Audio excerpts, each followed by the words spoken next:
በዋና በጣር በጭንቅ በመከራ በእሳት ውስጥ አልፎ ሕይወቴ ተገራ።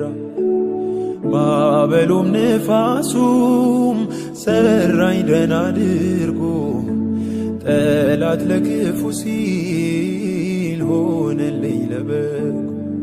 ዛሬማ ወዳጄን አይኖቼ ተከፍተው አያለው አርቄ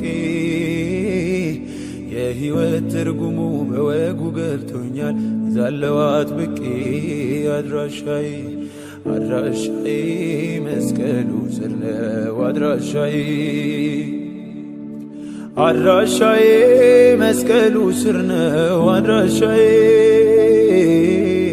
መዳኛዬ መጽናኛዬ መፈወሻዬ መስቀሉ